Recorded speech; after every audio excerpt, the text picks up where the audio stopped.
संस्थापकाय च च धर्मस्य धर्मस्य सर्वधर्मस्वरूपिणे सर्वधर्मस्वरूपिणे अवतारवरिष्ठाय वरिष्ठाय रामकृष्णाय ते नमः. अवतारवरिष्ठाय वरिष्ठाय Ramakrishna. Namaste everyone. So you're all aware that in this series of videos leading up to the birth anniversary of Swami Vivekananda on January 12th according to the English calendar, and on the Hindu calendar it's on 14th of January this time. So we have been taking up some of the inspiring and most educative lessons from Swami Vivekananda's both life and teachings. And Swami Vivekananda give a lot of importance to the power of thought. He used to say, even if you don't do anything, go to a cave, hide yourselves, think one really powerful thought. That thought will vibrate until it meets the right person and becomes an action. So he gave a lot of importance to thought, and he said it's thought that moves the world. He also said, we talk about work, but how does the work come? So work, behind every work there should be a thought. So thought expressed through the muscles is called work. So we often neglect this. We want to work, but behind that work there is no thought. So if you analyze the whole history of the human race, all the developments that we have made, so we find that behind every successful work there was a deep thought behind it, and the degree of success is directly proportional to the depth of thought behind it. That becomes very evident to us. And even if you go about a day, I was reading a book where a famous consultant of a foreign business, he gives his advice to a great CEO. The advice is like this: he asks him, how can I become more productive? The question was that. And then the answer was, he thought a lot about this, and he told him, so what you are going to do tomorrow, write down today before you sleep. Then tomorrow, with full attention, do what you have written down. And he says, when the day starts, you won't be able to think properly. It's on the previous day that you can think well, and the next day you execute it. See, this is basically Vivekananda's old idea itself. That is, first there has to be a thought, then the action will follow. So he used to say, fill yourselves with the high thoughts, highest ideals, place them day and night before you, and out of that will come work. So we evolve, everybody evolves, but when there is a conscious effort behind evolution, that effort gained through knowledge by analysis, and then we work. So all the great enterprises, great philosophers, we find that they had that thought behind it, and we have hundreds of books. I think you know that book, Think and Grow Rich. The idea is, again, you see Vivekananda, think, thought. So it's not just exclusively Vivekananda's idea, obviously, but he made it very important for us. He gave the idea for success, and that success idea he places it on thought. So today we are going to discuss what Swami Vivekananda said about the thoughts, the power of thoughts. As you think, you become. So there are innumerable sayings of his, and very powerful ideas we get, so that we can really take up and practice in our day-to-day life. Also, I myself, to be honest, I have been reflecting upon this idea of thought, then work.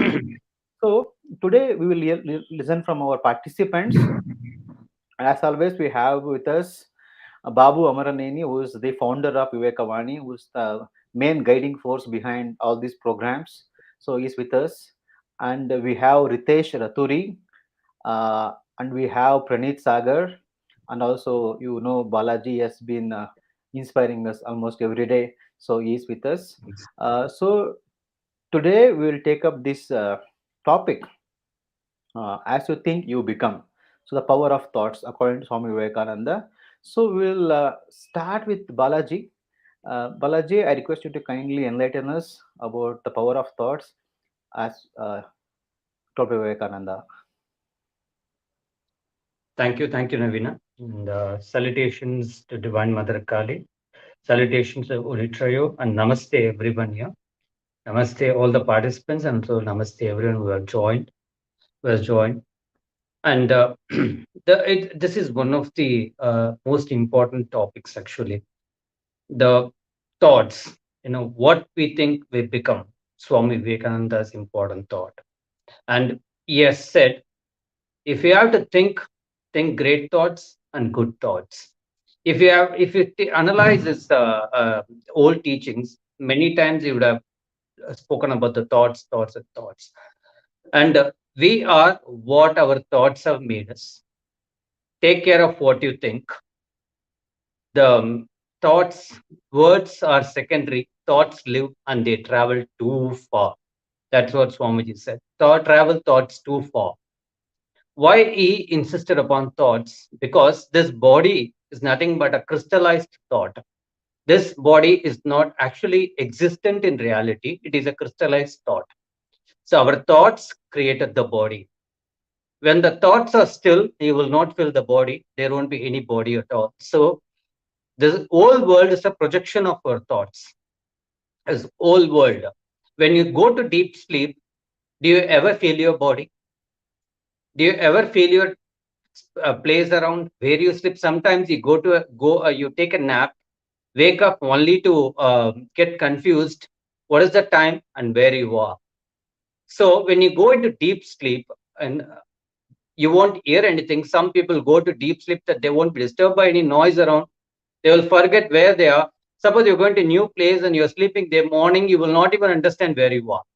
So when you are in deep sleep, you can't even feel the body. So what created this body is your own thought.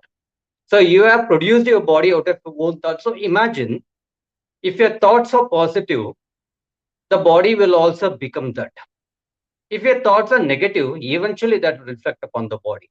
So Swamiji says, what you think you become means what you constantly feed your mind with in your subconscious, that will manifest consciously on your body. If you, that's why many people ask the secret, how to become a great person, how to become this. Nothing. The secret is to constantly reflect upon what you want to become, because the thoughts you think subconsciously will manifest consciously, and the negative it will make you that physically too. So Swamiji always, yeah, there was once a time when Swamiji had two visions. In one of the visions, in during college days, I think he saw himself as a rich person, having so many people, working for him, and a well-established, luxurious house and everything. The other one, becoming a wandering monk, depending only solely on God's will. But he wanted to become a wandering monk, and that's what running. He was constantly thinking upon. Anyways, he was destined to become that, but in his mind, he was always having that, that ideal to become what he became later. So the thoughts have such power that it can manifest whatever you ask for. But most of us have programmed our minds to become negative. Small incident, a small failure, we give up, we become negative. A small a bad situation happens, we again become negative. People come disappoint you, we become negative.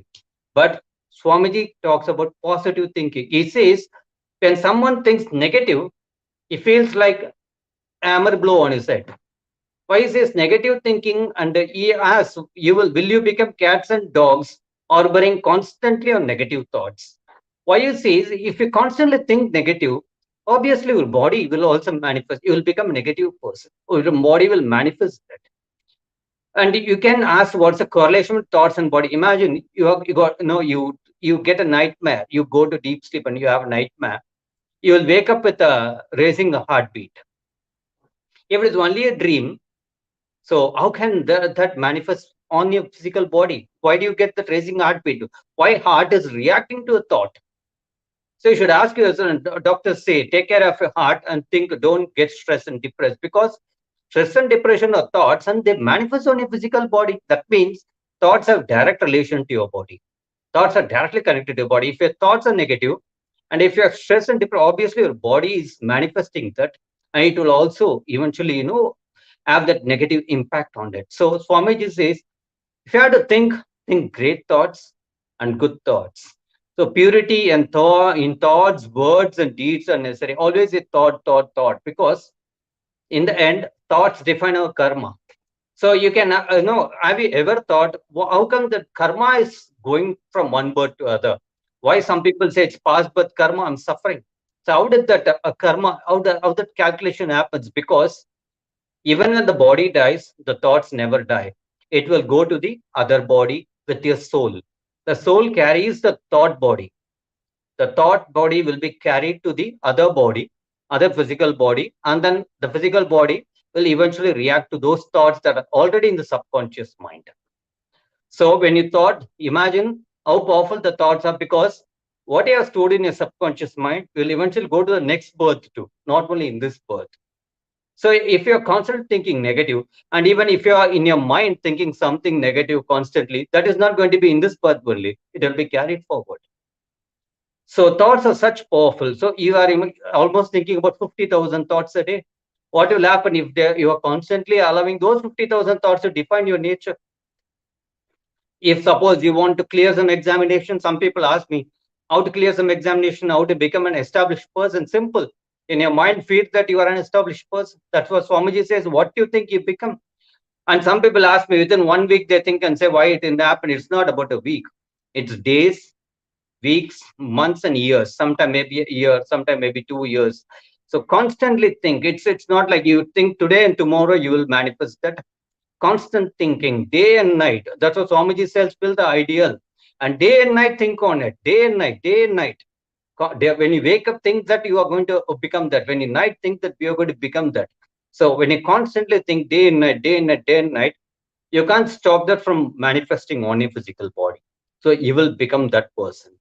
It's all about constantly harboring on the positive thoughts and what you want to become.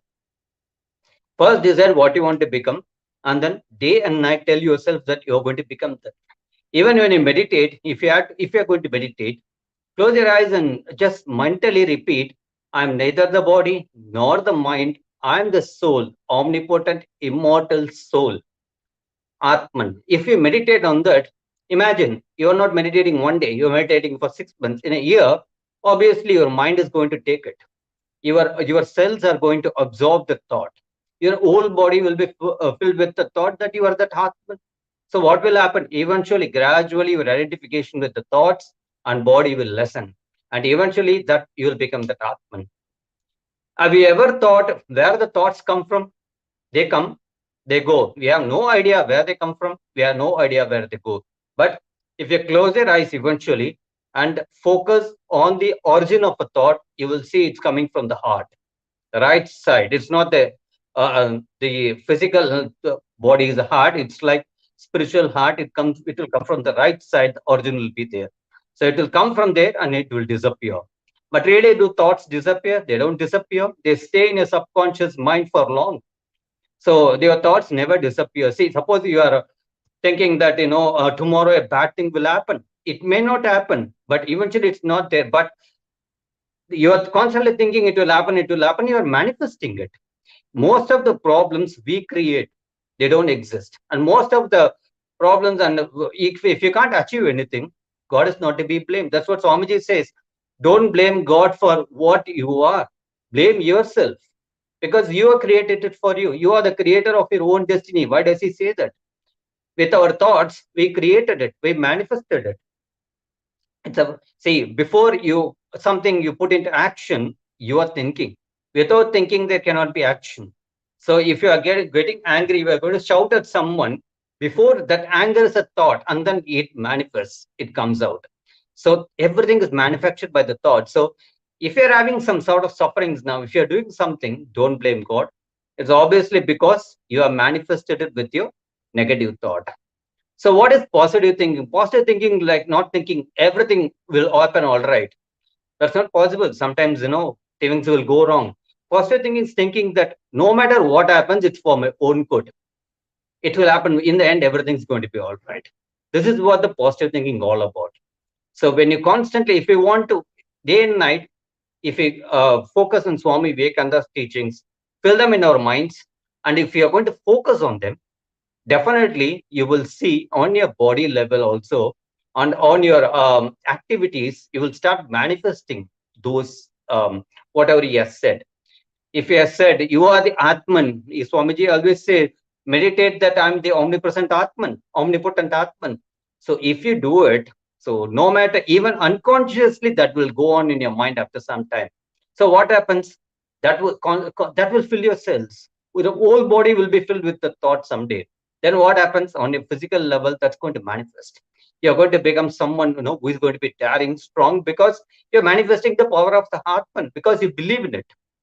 So we need to be very careful with our thoughts. We take it so casually every day. People don't even know what they think. Thousands and 50,000, 20,000, 30,000, 50,000 of thoughts, 50,000 thoughts will be going, and they will arise and disappear, and we will believe every thought. We have no control over them. That's why Swamiji said, mind is monkey. It's a monkey mind. So it's like monkey, it keeps jumping. Today I am here, tomorrow it goes to New York, and next day it goes to London. That's what Swamiji said. And it is real.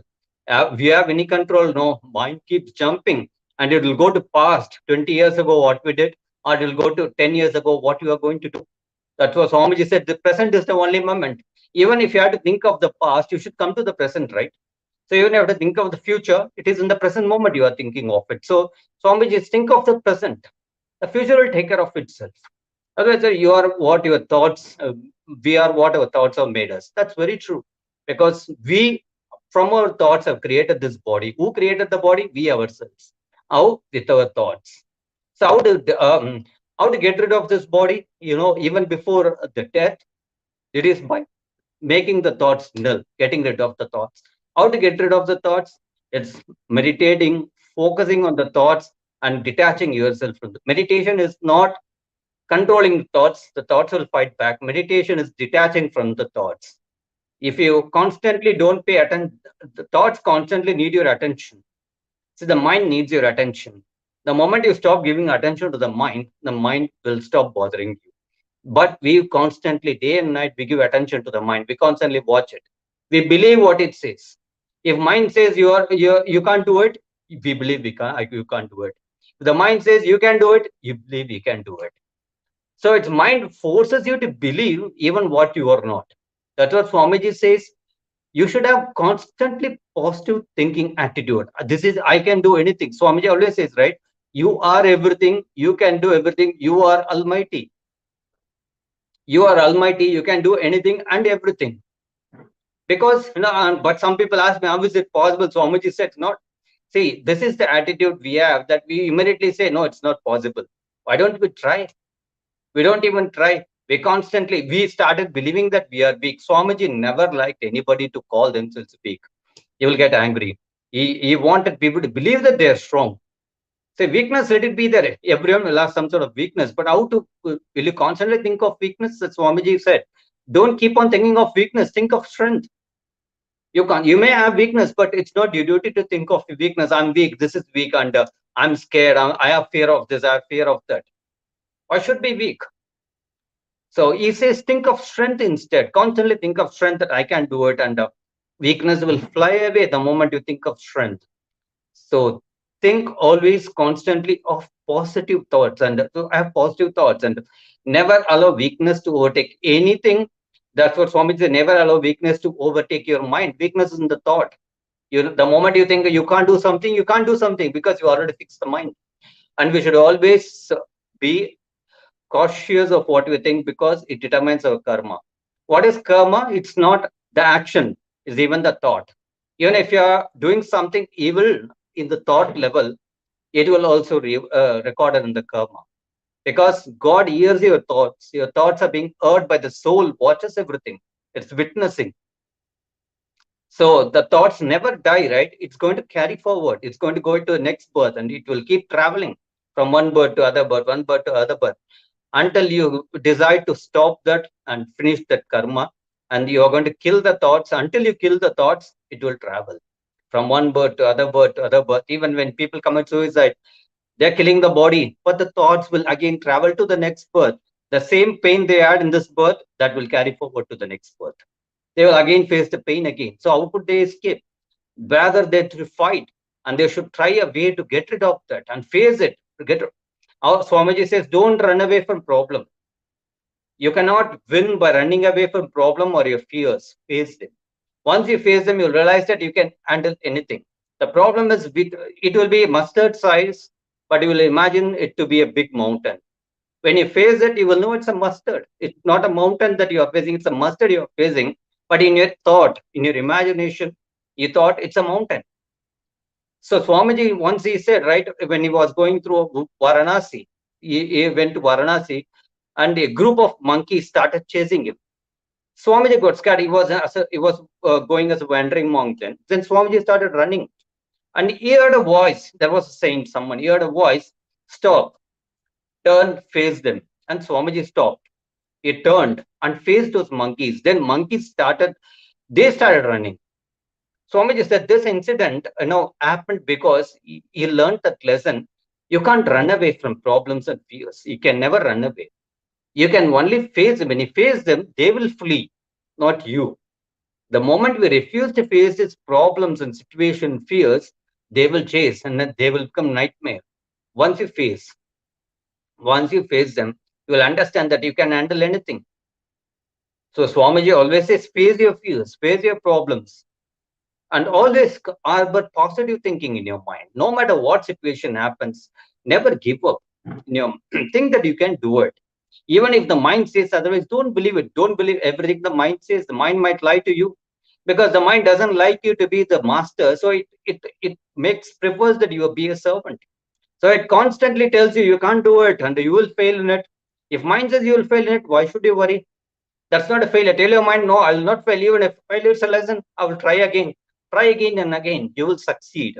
But never give in to the negative thoughts. Once, even if you want to become a self-realized person, it's in you. Now you have the power to do it. How to do it? Think that, start imagine your mind say, I will become a self-realized person. I will attain self-realization. That's what Swamiji says. Hero says this in this path. I will attain self-realization in this moment, very moment. These are the words of a hero. So what that means in your thought, think that I'm going to attain it. This is my turn. This is my turn to attain. So if people say only 1 billion will attain, only 1 in a billion will attain, say I'm that 1 in the billion. No one could stop that. So if you have that confidence that you are going to be the 1 in the billion, you will definitely go for it. Your mind will prepare for it. So in a subconscious, you have all the power, your past, present, and future there. Because all the thoughts are buried in the subconscious. Bring them out. Meditation brings them out slowly. You will know your past, present, and future, everything. Your future and past can be easily known if you are going to the depth of subconscious mind. The thoughts are buried there. Bring them up, destroy them, and gradually imagine yourself to be whatever you wish to be in future. If you want to write some exam, you want to become an entrepreneur, think of it. I will become that. Think day and night, whatever obstacles come your way, think that I'm going to do that. No matter what obstacles come my way, I will do that. And that will manifest physically. As I told you, there is nothing, body is nothing but crystallized thought. Your subconscious mind is outer projection, this body. And when the mind is still, the body is no more seen. It disappears because it's just the mind's projection. Imagine this world is a projection of the mind. This mind is in a cinema hall, you will see a projector that will project the movie on the screen. When the projector is turned off, the screen is empty. So mind is also a projector. It projects this world. That projector is turned off. Once a projector called the thoughts, they are turned off. When the thoughts are off, the screen becomes empty and you won't see even the body. Such is the power of thoughts. It creates the entire world. And when the thoughts are so, see how powerful the thoughts are and what you can do when you become the master of your thoughts. When you become the master of your thoughts, you become the master of your life. So if you ever have to conquer something, it's through by conquering your thoughts and deciding what you think. You decide what you think. Don't let the mind to tell you what you should think. You decide what the mind should think. And day and night, think of what you want to become. Ultimately, one day you will become that. Nobody can stop it. But not one day. Every day you got to think of what you want to become. I want to become this. This is my goal. And day and night, think of that. That's what Swamiji said. Fill your brain with highest ideals. Think of it day and night. Out of that will come work, as Navina brother said. So think of your ideal, whatever you want to become, think of it. Even if you wish to become Swami Vivekananda, he said nobody can become like him. So if we can bring that, if we can think that you have that infinite energy, if you can bring out that power, you can also be. So first you have to think that you have energy, and you have to then think that you are going to bring that power. You're going to become like him. Then no force can stop you. It's obviously in you. Your life is in your hand. That's why Swamiji said, you are the creator of it. Destiny. There's nothing called fate. Where is fate and who is fate? That's what Swamiji said. We say fate. There's nothing called fate. You created out of karma. There's no fate. There's karma. Who created karma? Ourselves. We are like Swamiji used to say, you are like spider creating a web around us. And then we cry, no, I'm trapped. So now you have the power to remove that web and be free. Like butterfly, you may be in cocoon today because of our thoughts. But when our thoughts are purified, when you have the positive thinking, and when you start, destroying the thoughts one by one, you will be free like a butterfly. So this is what Swamiji wanted, to think positive, not to think anything negative, and the future is in our hands. Thank you, and thank you everybody. God bless.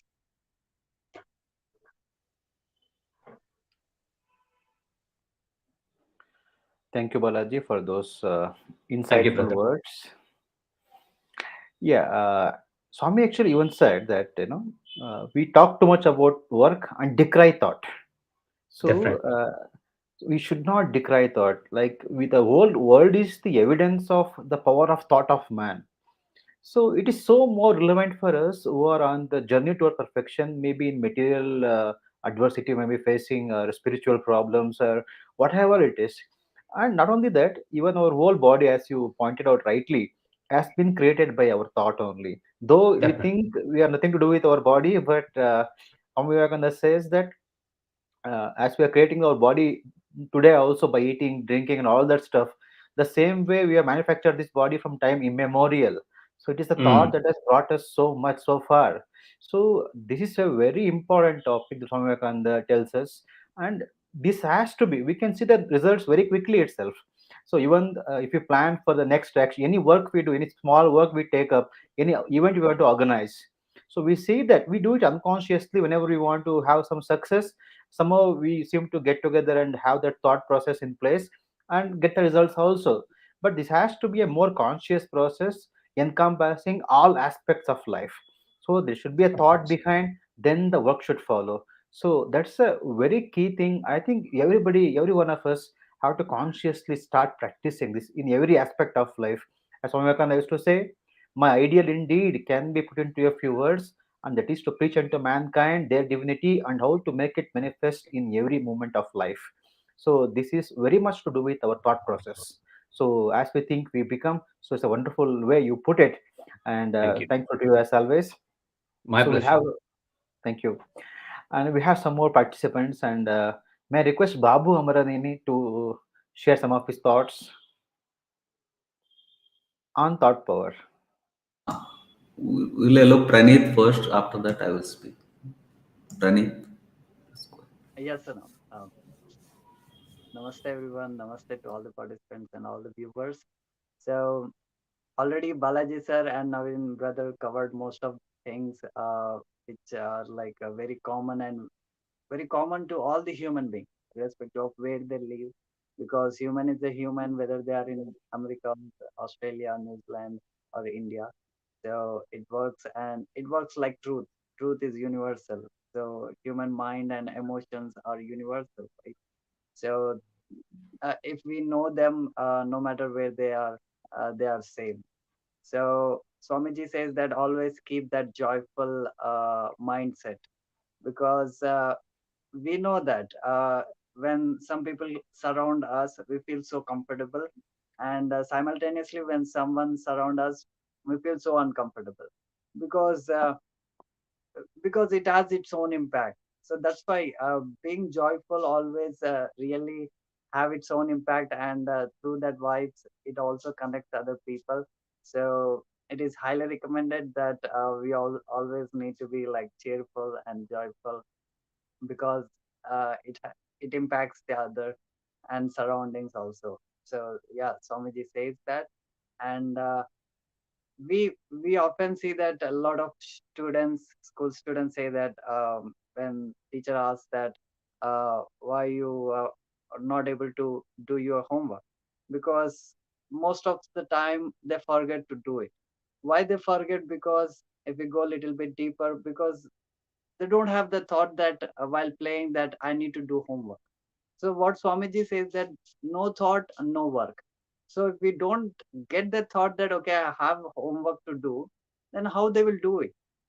So it all starts from the thought, and that is the basis, as Naveen brother says, as Balaji said just now. It is the starting point. It starts there, and work evolves from that. So it is very important that first we plan it. We plan it very clearly that what we are going to do. It. Then if we proceed, then obviously results will be better.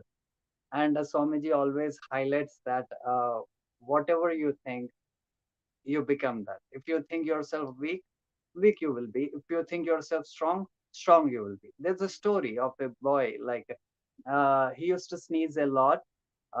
Maybe he's having some like, it's not some kind of disease, where he used to get 30-40 diseases, like continuously sneezing, which is very uncomfortable for him, uncomfortable for his surrounding people, maybe friends, family members, relatives. So his nose and face used to become red because he was like continuously sneezing. And uh, he read Swamiji's message that whole Upanishads, if we sum up, uh, it is one word, and that is strength. So he started thinking deeply that, okay, if it is strength, then let me try on that thing, because no one said him the importance that you are strong and you have that strength. So Swamiji is the only person, he said that you have that strength. So he tried that, okay, let me try it. It's new for him because no one told them that he's strong. So he tried it. And surprisingly, the results are awesome.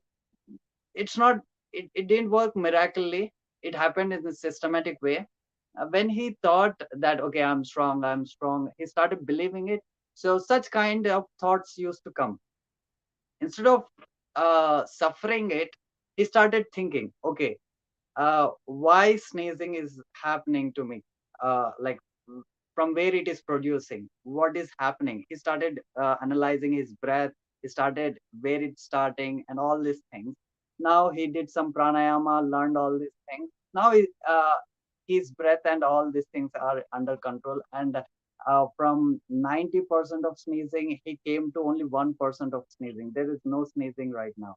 So that's the impact. It is that I really feel so grateful that Swamiji is the only person I found that someone comes and says that you are the Brahman.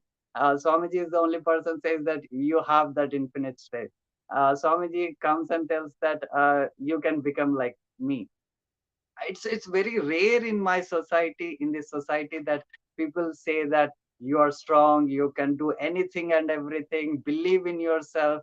I i i, I generally don't hear these things from the society. So Swamiji is the only person I keep on getting such great inputs, which really inspires me that, okay, I am something in this society, and I have some rights and responsibilities, and I do have that inner power to do something. I just need to manifest it.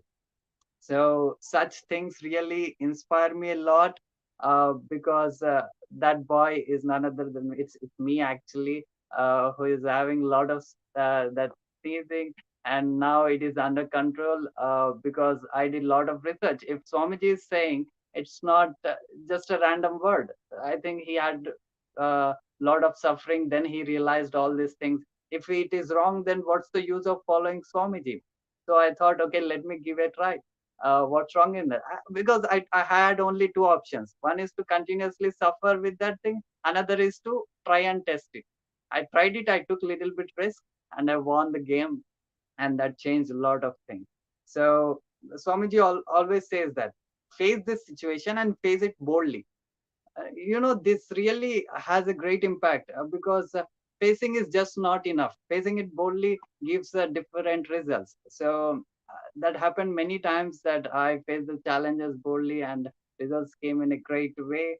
So I feel so grateful for that. Yes, this is what I want to share on the thought, uh, that thoughts really have a great impact.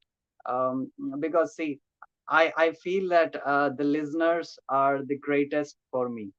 Now, what happens if I think like this? Now there is no fear. Now there is no frustration. Now there is no negative thing. Now there is no expectations, because they are the on the highest priority. If I don't do that, what happens? Other thoughts will occupy. Am I speaking something wrong? What if someone laughs at me? What if I'm saying something wrong? Now all these thoughts will occur. So giving the highest priority to them will remove automatically all these things. Swamiji, that's what he says there. Saying the highest in the opposite person, by doing that you will get ultimate results. I think that's what it makes. So yes, I'll conclude here. Thank you so much for giving this opportunity.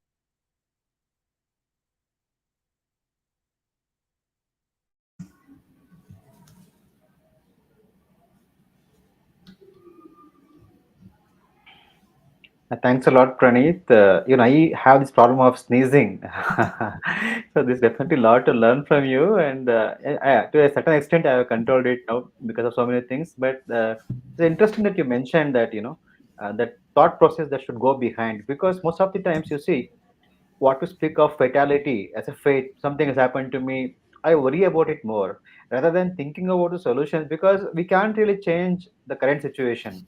I mean, we can only change, work for the future, work for better, but there's nothing we can really do about what is currently happening to us, what happened to us. If I am poor or if I am rich, if I'm an idiot, if I'm stupid, whatever it is, first thing is Vivekananda always said, you accept the situation it is, okay, fine, take responsibility for that, but that doesn't end there. That's only a first step towards progress. Then you start thinking, yes, I should become this, I should become that, I should become perfect. All those things will come later on. So this everything happens by the force of thought. So wonderful that you brought out that real life example. Yeah, it's many people can relate to that. Thanks a lot for that, Praneeth. uh, may I request Babu to Yes,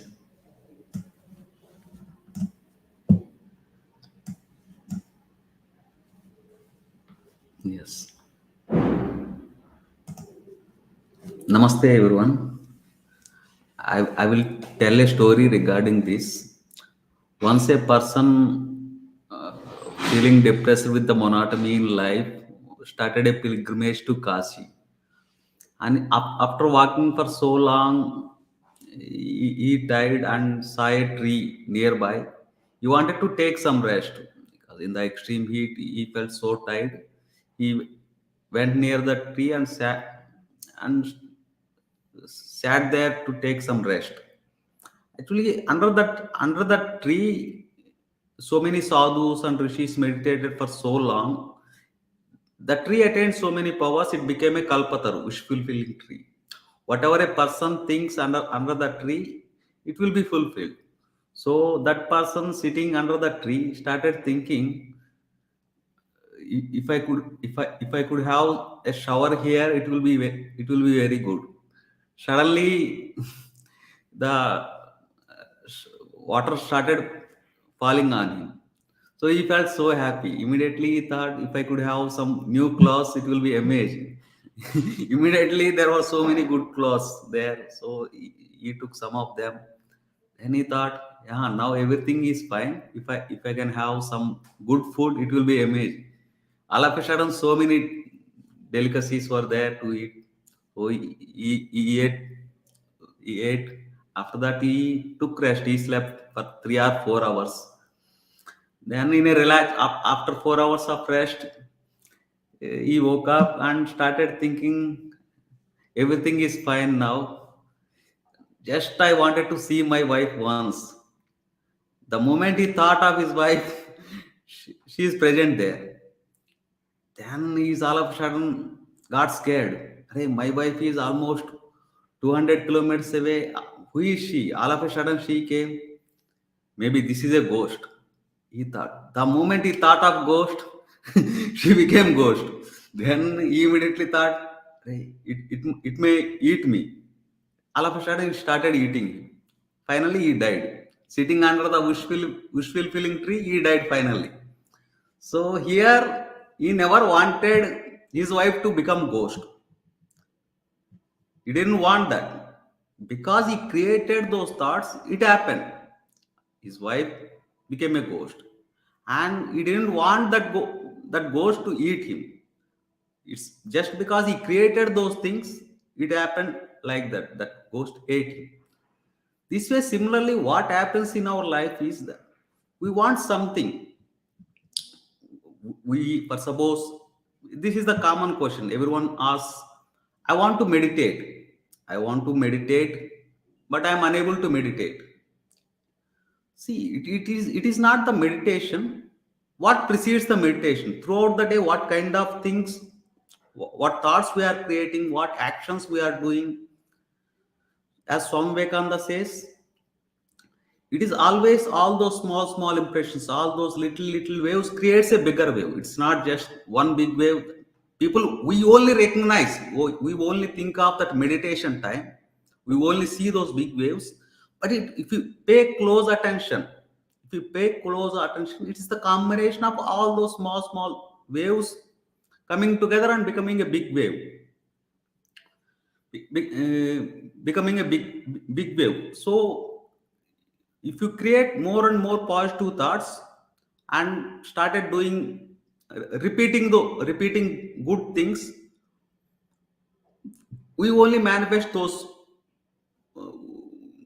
positive things in life. If you create bad impression and started doing bad things, it creates a bad character. It makes a bad personality, and we reflect that also. And throughout the day, similarly, throughout the day, if you think negative thoughts and started doing negative things, in the end, the meditation won't work, because it is the finest form of prana. It is the finest thing. So, for suppose if you apply brakes suddenly to a car, it's like accident. We can't control it. So, throughout the day, we should have the control. Consciously, we should try to keep our mind on positive things and keep doing good things, serving in a prayer or whatever we can do. At least we should have the control over our thoughts throughout the day. Otherwise, it is, of course, it is not, it is very difficult to control it in the end. That's why thoughts, it's not just one moment. Even in small incidents we do throughout the day, it's good we focus always on. Of course, even in simple things, if you are going in the bus or anything we do, we should control it. We should not leave it roam around throughout the day. And in the evening, the moment we sit for meditation, it is difficult to control it. So throughout the day, we have to pay the attention to the thoughts. So that's what I want to say. It is important to pay attention. So Swamiji always says the our problem is in life, most of the time we only pay attention to the goal, final goal. We start neglecting the process and the systems and small things. We stop paying attention to the details. So we have to pay from the morning, each and every moment, what we are doing. Are we thinking of right things? With our friends, whenever we are talking or watching, are we watching consciously? We open YouTube, Facebook, we are lost there itself. We are unable to control this gross thing itself. Then how can we control our mind? There is no, it is very difficult. If we are unable to control how we are using our mobile phone, then how can we control the mind? So at least first, let us have the control over the physical space, what we are doing, what we are watching, what we are listening to. If you keep watching good things, listening to good things, seeing good things, then it automatically, once we have the control over the physical things in our life, then slowly, once it is relaxed, once the physical space is relaxed, then we can start working on the mental space, our thoughts and everything.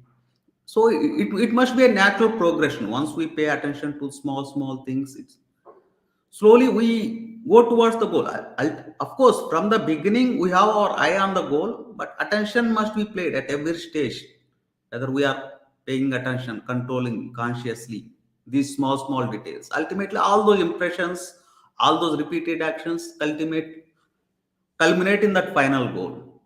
So so it's important to pay attention to each and every thought in our life, because they are the deciding factors ultimately. So this is what I want to say: pay attention to thoughts each and every moment in life. Thank you so much, brother.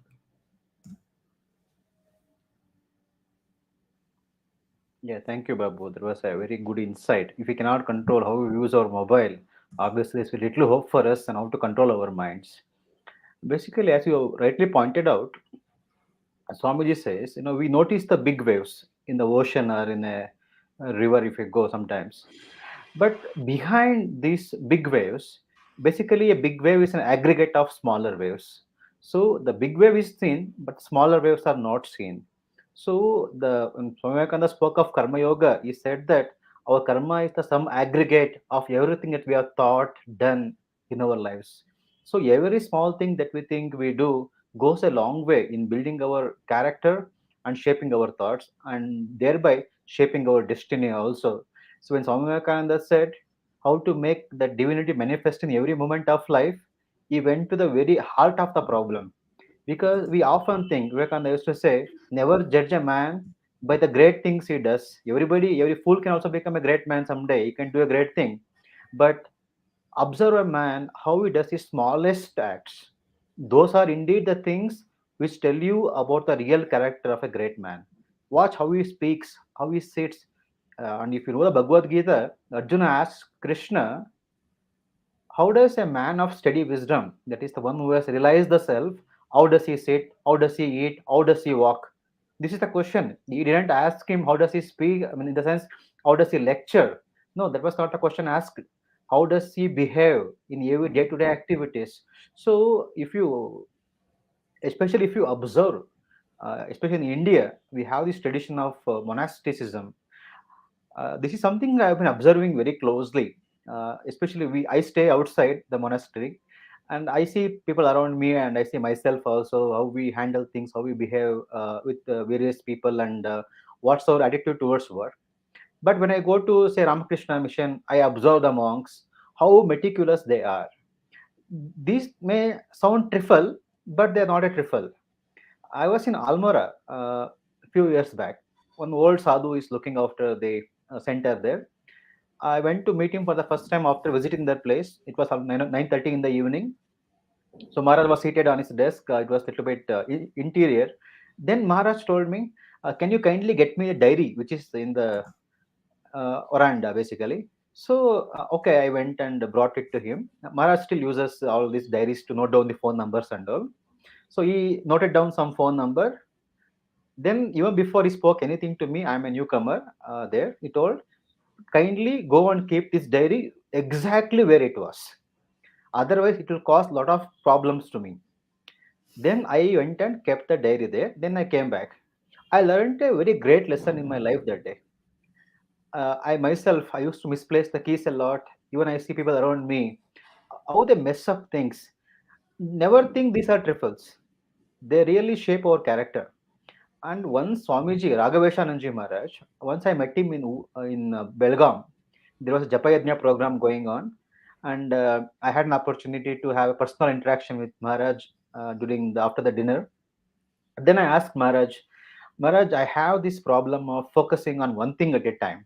If I'm doing something, something else is pulling me away. I just frankly I told Maharaj. Then he told me this, asked me a question, why does that happen? Then he told one incident from the life of Sri Ramakrishna. So it seems Sri Ramakrishna was talking to all these disciples. He was giving them wonderful pieces of wisdom. One person came, he wanted a machete to cut some tree, some twigs. And he asked Sri Ramakrishna, can I get that? Sri Ramakrishna refused to give him. In fact, he hid it behind him. He didn't want to give him.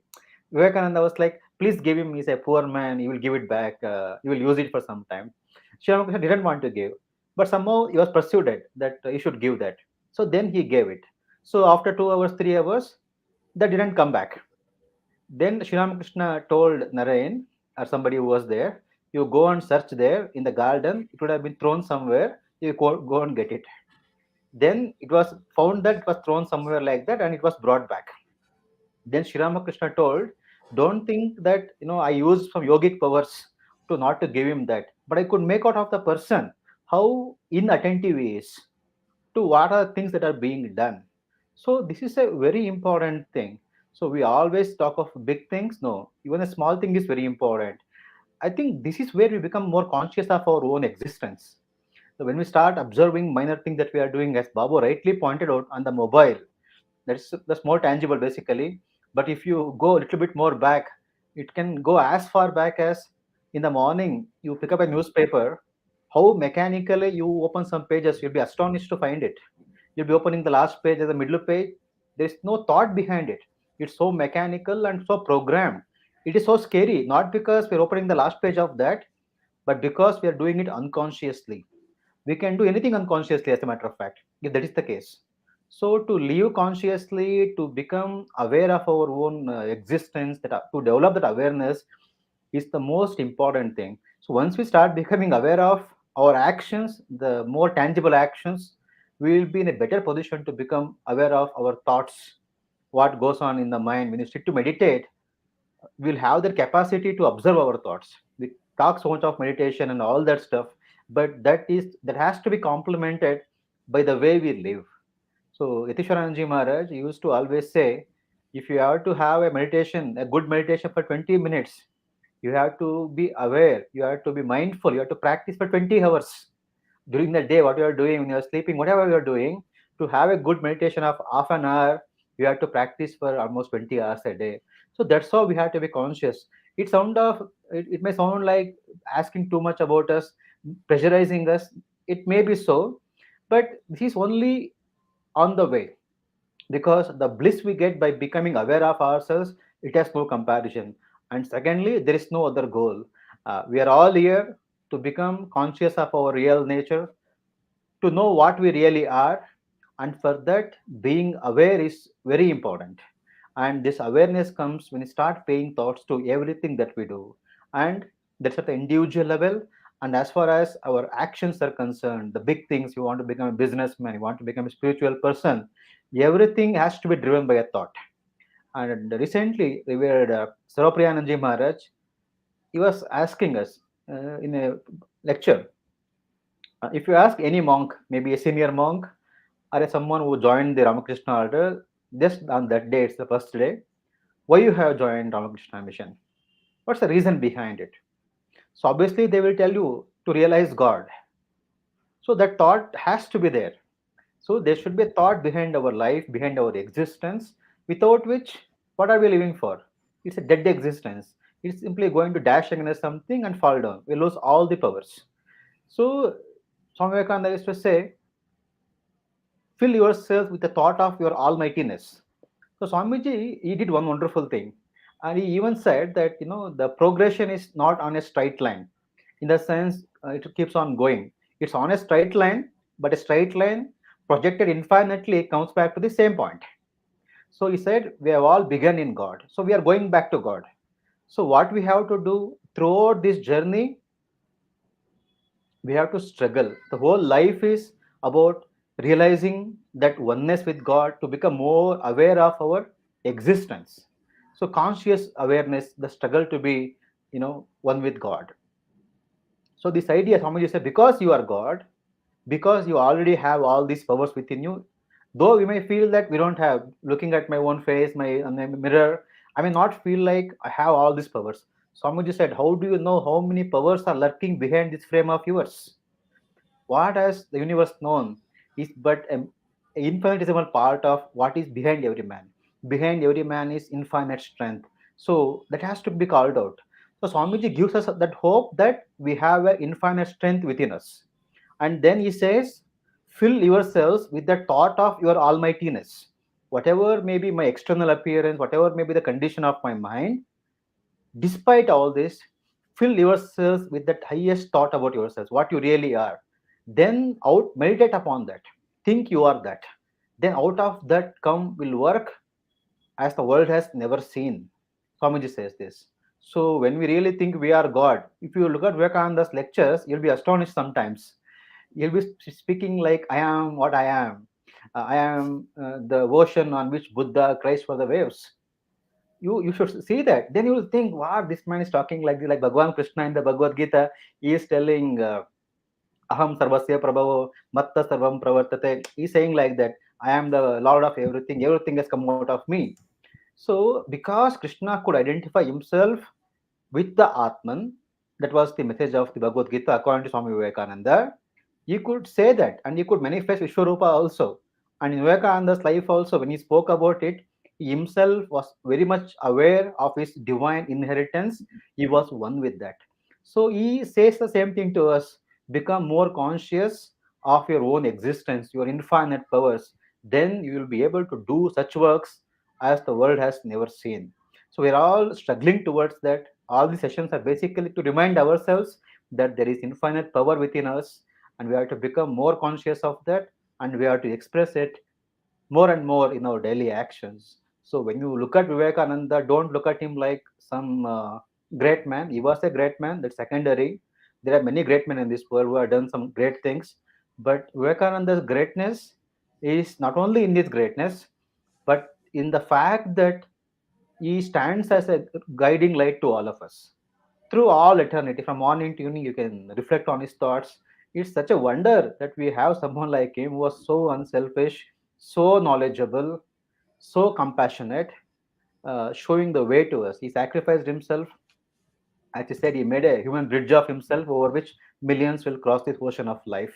So he himself was an example of that. So this attempt of having these sessions is not to glorify that we know something, we are very wise. No, we are all very, I am at least a big fool. Or I want, like, it is a great blessing to be able to connect to Vivekananda, because that's how we rise. We if we rise at if we stand at our still at our own levels, we'll never be able to rise. But looking at this great man, reflecting upon such great thoughts, we'll be able to rise a step further. So this is what I wanted to say about the power of thoughts. So we will take some questions, and Babu, maybe you will be able to take those questions. Uh,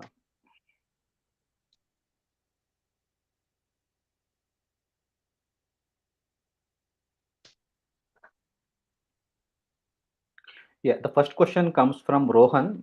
He's an Indian student. So he asks, my life was so good when I had to work from office. Now work from home has made me an internet addict, using internet for all wrongs. How to use internet without addiction? Help me. Balaji, you may just answer this question. See, addiction and getting rid of it is solely in our own hands. The mind that made you to get addicted to something has the power to de-addict you from that too. Okay. So you have to make a firm will that you're not going to get addicted anymore. Also, think of all the consequences you are facing due to that addiction, and ask yourself if you are going to be, becoming an addict further and face its consequences, or you're going to bring an end to it. Whenever some negative thought come, or some you get addiction, always think of the consequences you are going to face in future. Right now, that addiction may give you some pleasure, but later, at some point of time, what will be the consequences? First of all, you are depleting your energy. If the energy, the thought as power or energy, whatever you have, is completely depleted for a wrong thing, and it's going for addiction, which has to go for your career or future or something you could create. First, you are wasting that energy. That has to, when energy flows, where energy flows, the opportunity opens. So if energy is totally going towards an addiction, or internet addiction, whatever it is, then so what happens is your mind is totally fixed on that, and whatever it has to go for is the code totally destroyed. So what you have to think is, first think of the consequences you're going to face in the long run. Is it going to continue? The pleasure will end. Swamiji says every pleasure has a bit of pain in it. So if pleasure is going to continue for 20 days, then pain is going to follow. So before the pain follows, make a firm resolve that you're not going to take that pain. So far, what has happened has happened. Make a firm resolve and think of the consequences. See, time is so precious. In this world, there is one thing that you can never get back once lost. That's the time. Every second, once you lost, is lost, and we are getting closer to the last moment every second. So think of that always, how much time you are wasting on this addiction. So it can be used for something fruitful, something that might take you towards your career, something that might make you great. And it's up to you right now to decide whether you are going to use that precious time for something productive, something that's going to make you someone great known to the world, or you're going to simply waste the time and become none. So it's up to you. You make your mind today, think of the consequences. And when you think of the consequences, when you think that time is being wasted, you are wasting the most. It's not diamond, it's not gold that is precious, it's the time. Because once lost is lost. You can never get back even the moment you lost just half an hour ago. So don't waste your time. Think of this always. Repeat to your mind that you are wasting your time, that which you will not get back, and make a firm resolve that you are no more going to waste time. You're going to use it productively for something that you want to become in future, than getting stuck and dragging yourself downwards. So make a firm resolve and always think of time. It's very, very important to think of time. And the moment you waste it, it's gone. So be careful about time. Don't waste a single moment. Whenever mind goes towards the addiction, say, no, this is not, I am going to want, because this time is going to be wasted. I'm going to use it productively for something I want to become. Make a firm resolve. It's in your willpower. Exert the maximum willpower for it. Yes. Yeah, I mean, I also ask Babu to shed some light on this because if one of those persons who is using internet for really good, so if you're not able to get rid of the addiction to internet, maybe you can think of how you can use internet for the better. So especially, yeah, I was just listening to a talk by Dr. Balasubramaniam. He's one of the uh, members of the it's a new board called Capacity Building Commission, Government of India. He's the founder of Swami Vivekananda Youth Movement. So they had organized a talk in Bangalore recently, and then he said during his introduction to Swami Sarvapriyananji, he said one of the users of internet in this most abused age of internet has been that you can listen to someone like Sarvapriyananji. That way you can make use of internet. So I just want to ask Babu also because he has done such a wonderful work on the Vivekavani channel through YouTube, Facebook, Instagram, where people are wasting time. Is bringing them together, and he has almost been able to inject a new line of thought, the Vedantic thought, bringing right into so many people. I have personally heard from people who have been positively influenced by the videos that he has shared. So that's one way of using internet for the better. Babu, maybe you will be able to shed some light on it.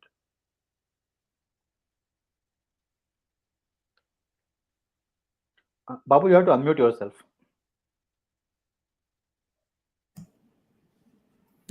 I told you the earlier example that person sitting under the wish fulfilling tree thought of all the negative things. Though he wanted ultimately the good things, but he created those negative things. So he attracted them into his life. So what I want to say is on internet, of course, we want to get all the uh, good things, but slowly we lost the we start watching videos with the good intent. Slowly we are dragged. So generally these days what happening is that I just want to be specific. The internet addiction, the more we try to get rid of these negative things, it's not just internet any addiction, anything, the more we try to control them, the more attention we are giving them. Whatever thing we focus on, we give them the energy, they attack us more. It is that from they want our attention. The more attention we give them, the more they attack us. Instead of doing that, instead of trying to control them, that's why in management also these days many people, even psychologists also saying it's not controlling them, it's managing them. How we manage them? By focusing on good things. On good things, even in Bhagavad Gita also, Sri Krishna says, whenever at max what you can do, you try to. These days what we do is many people say, stop using social media, stop using internet, stop using mobile phone. That's not the solution. At max what you can do, that just you are just removing triggers for some time, but the moment it comes up, all those impressions in Bhagavad Gita also he says, those impressions always stay there. Always stay there. So to get rid of permanently, if is there a solution? Yes. The way to get rid of all these things is not to control them or not to trying to remove them. We have to focus on positive things. Once we have the goal, once you have positive things in life, positive goals or anything, then these things automatically go away. Once we stop paying attention to them, they automatically go away. As Ramakrishna says, the moment you started moving towards the north direction, you are by default moving away from south. So all these impressions, they drop off automatically. So our goal is to realize God and do good things in life. That way we can utilize any medium. As I said 2 days back, it is, some say, oh, mobile is good, some say mobile is bad. I just say it is just a tool. It is just a tool. It's like a knife. We can use it to cut someone's throat and kill him, or it can be used to save a life by performing an operation. So it always comes down to how we use anything. Internet, I whatever I have learned, eh, all the things I learned from internet only. Even all the good things happen. I met many good friends, holy company, and everything. And whatever whatever happened in my life, all happened through internet only. Recently, also 2 months back, on WhatsApp, I saw a message saying that there will be a program in Advaita Ashram Mayavati, a retreat, Vivek Chodamani retreat. Seeing that, I applied immediately, went to Advaita Ashrama. There, openly it happens. So it is a balance. We have got to find the balance between. It's complementary. What is happening online? If you can balance those, balance means ultimately, if you have the right intentions and the right purpose in life and the right goals, and keep focusing on them repeatedly. Swami Vivekananda says the solution is, the remedy for bad habits and bad things in life is never, it's always creating the counter habits and counter thoughts. So that means create positive thoughts continuously, keep doing good things, they automatically go away. That is the only thing. But trying to control it, that is the worst thing we can do. The more we try to control it, the more powerful they become, because we are giving them what they want. The more we focus on them, they get the energy. Wherever our focus goes, energy flows. So we should always focus on. That's why I always question, whenever I am sitting, whatever I am doing, what is my purpose, what is the goal, what I am trying to do it with the on the internet. So if I can answer that, and what we want, ultimately we have to decide. We should be clear about what we want on the internet. Or suppose I want to have holy company and all these things, so I want to connect with good people, learn something. So obviously I watch Swami Sarope on the videos and everything. So once we know what we want clearly, and start paying attention to those small details throughout the day. So I never try to control them. It is very difficult. It is very difficult to control them. So always focusing on positive things in life. That is the only way. It's a difficult. Trying to control is never the good thing. So that's what I want to say. It's always the counter habits. Always focus on the good things. The bad things will automatically fall away, drop away from our life. Yes, Babu. And also, I think you are saying out one point, like what you want to become, what you want to do is very important. That thing also you should define. You should have a life purpose, and then slowly align all of your life activities towards the life purpose.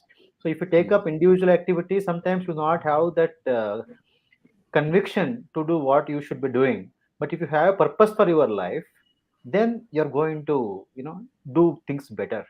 And Navina, as brother, I need to add one more thing. yes, We all yes. have our pages. We need to manage our pages. We need to constantly post, share our posts. When we open Instagram, it's not that we are going to get only good things there. We are going to be right before our eyes, unwanted things will appear. But I had to decide whether I had to go into that unwanted thing, I had to close it. So when we go through the pages, I need to post it, and then suddenly something else appears. It's my mind that should decide that I should go, I should open it and watch it, or I should close it. So I decide, so this is not for me. I'm not here for that. So I will post it or close it and come back. So we should have that firm resolution, because you can't stop the internet from providing you all unwanted things. Nobody, the mind doesn't want, mind always go for the negative things and unwanted things, because that's what it's designed for. So, but when you have made the firm will, and when you have a goal career, So the moment you should start reject, you should have the firm will to say, reject, this is not for me. I'm not going to go for it. I'm not. So once you start rejecting, initially it will be very hard for you. It's going to be extremely hard. You should manifest highest willpower. But once you got used to it, and once you feel that peace, you will definitely understand. So when you go for the unwanted things, the mind will not be peaceful. You will feel that some sort of guilt or some sort of anger that comes to you. So you're not happy. That the pleasure is not making you happy. But use firm willpower, resist it for a few days, and see how peaceful your mind becomes. It will say yes. Your soul will be so happy. The heart will be filled with peace. Enjoy that peace, and this guilt and fear will disappear themselves. Use that maximum willpower. Thank you, Ravina brother. Sorry. No, Thanks. that's fine. Yes, yes. I Brother, think Amit sir wants to say something. Let us yes, yes, yes, please. ask. Amit sir, please go ahead, sir. Yeah. Namaste, everyone. Namaste, Uh, Namaste. namaste. to the young friend who has asked this question, I would like to say there are two prongs to solve this problem. And the final prong is that you simply surrender. You surrender with your full might to God or to Ma or to whatever power you feel is the highest for you. This would be the last and the trump card, which would ensure that which will ensure that you win over yourself. This is the second prong, and the first prong is to make a decision about your own self, and the decision will happen only if you are really very aware of your own self, and you're very much aware of your own thoughts. I mean, like, let us say, if on the internet, if the videos of very beautiful girls is something which I find very attractive, then I allow actually myself to dive into them, and then one video to other, second, third, fourth, and so on. The list goes on, and then suddenly I realize that, oh, what this I have done to myself. So see, my young friend, I mean, once this pattern keeps on repeating itself now, then one day, out of sheer frustration, you will realize that, see, it is I which who has to make a decision about it, whether or not I actually want to do this thing. And when you reach that bottom point, that bottom line, that yes, I mean, it is really enough now, and I have to make a decision, and I'm making a decision right away that yes, I will not allow those things to hijack my mind. Then that moment happens, and that surrendering to God or to Guru, or to your own highest power will compress the time from your present state to the point when you make this decision. And to both of these two prongs, I will again say that, as discussed by my very good peers over here, self awareness is the key to it. I mean that you should be able to watch your own mind. That okay, see, now my mind is jumping from this point or this thought process, this pattern to that one. Now I have to make a choice over here. So then this thing, you can cure, you can I mean, you can cure yourself off. And yes, I also feel like adding one last thing to it, that see, never I mean, it is it is more of a lecturing from my side, I mean, because I've also have fallen victim to this thing. I mean, the point is that one a person who is actually into this thing now, he or she tries to outsmart himself, and he or she tries to build up the challenges around him so much that feels, okay, yes, one day I will become a superman or a superpower, and then I will win over all my these what to say, unproductive investments of time. But again, when self-awareness was something which I resorted to, and I realized that me only building up all these obstacles in the form of challenges to my mind, that is where I had to rupture this entire fabric from being created in the first place. That means self-awareness will allow will show things very clearly to you, that you see, before the build-up starts, I will have to I'm clipping the bud in the nip. I'm nipping the bud itself. I will not I won't allow it to flower. So this is how I think that my young friend could get over this particular pattern of behavior which is troubling to him. Yeah, thank you everybody. Yeah, I just want to add something to this. See what Swami Vivekananda says: take up one idea, think of it, dream of it, live on that idea. Let every muscles and the thought be full of that idea, and let every other idea alone. This is the way, to greatness.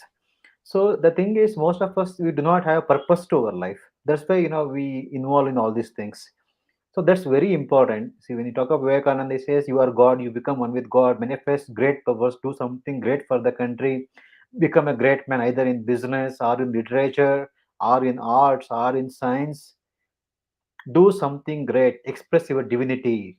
So when I think I just posted a quote also from Vivekananda. If we can conserve and use the energy properly, it leads you to God. Inverted, if it's inverted, it is hell itself. I think we have all experienced it, most of us who have gone through this, the terrible addiction to not very good things in the digital media. The way to counter it is, channelizing our life in a higher direction, the whole life itself. I'm not talking about one or two incidents. Those are very subservient to the ideal we strive to live for. So when the life itself is focused on a higher direction, these things naturally work for us. And the way to do is to read good literature, think of higher thoughts, associate with good people. Those things automatically they bring you to the right path.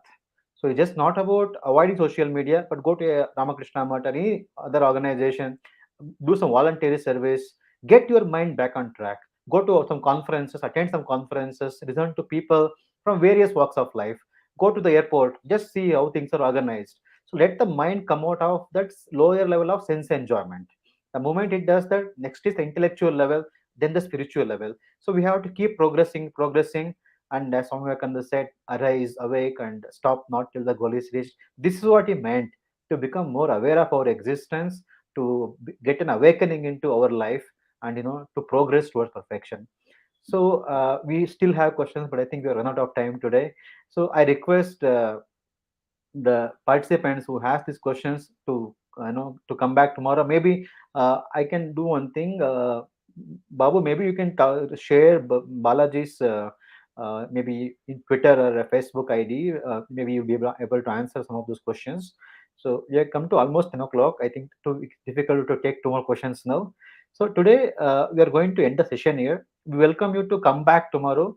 Ask the same questions. We'll be able to answer that tomorrow. Babu, you are muted. Yeah, sure. Pranit wants to add one final point. Yeah. Let us. Yes, Pranit, Anna. please. Yes. Actually, what's happening means, as a youth, I too understand that thing, and we generally don't believe that Swami Vivekananda or Sri Rama, who came on this earth and experienced all these things, we think that they are so great, that's why they did it, and we think that it's not for us. That's the mistake. Naveen brother yesterday was sharing some instant of Swami Vivekananda, that he went to that red light area and Swamiji is able to sleep even beside her and still able to control. So we should be able to understand that if Swami Vivekananda is able to do it, we can also do it. We think that Swamiji is so great, so he's doing, it's not for us. Then we whole sacrifice of Swami Vivekananda is becomes nothing. So Swamiji's purpose is to show the possibilities to the world. So if he is able to do it as a human being, it is also clear that we too can do it. So Swamiji is very clear that it is possible. If you think, Swami Vivekananda says that nothing in this world can do it unless you allow yourself to do it. So it is on us. I too tried tens of methods, but what worked is that when I took responsibility of myself. Other thoughts, I tried many ways. So that's the only thing. Yeah, thank you. Yeah, I just want to correct one point there, Praneeth. Swamiji, what he said was, I can stay in the same building. Okay, Not, he same. didn't exactly say that you stay next to her. Of Sorry, course, sorry. I got your intention, but the actual what he said was, earlier I was afraid of walking on the same street in which a streetwalker lived, but today I can, stay in the same building as she is staying, yet feel no reproach towards her. And then he asks the question, is it degradation or am I expanding into the universal consciousness of love? So that love which makes him recognize divinity in every individual and raises him above that body idea, and more importantly, out of contempt. So what we do when you look at a poor man or an illiterate person, a criminal, the wild person, we look down on with him with contempt. So we think we are great and he is something stupid, and we try to separate ourselves from such people, thinking that we are very holy and noble. That's how all this discrimination that has come in this universe, caste discrimination, racial discrimination, national discrimination, we have got so many different type of discrimination. All this has come because of the idea of myself being superior to somebody else. So what we learn from Swamiji is that he always said that you are not greater than even an ant, and even says if you were in the position of the other person who is committing a crime, you would have done much worse.